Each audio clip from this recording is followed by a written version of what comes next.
Breaking news from OpenAI's live event. A new version of ChatGPT-4, that's their latest and greatest model. Significant.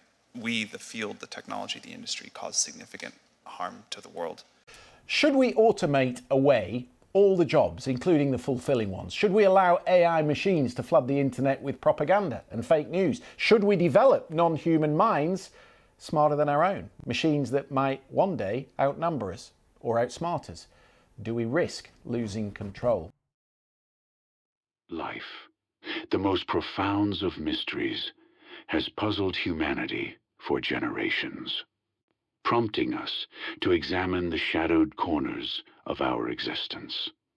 And in that darkness, we found a mirror, cold and electric.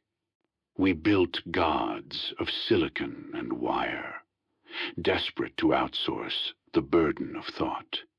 Because the rot is too deep, there is no going back. To save this life, truly save it, we must erase it completely and rebuild it from the dust.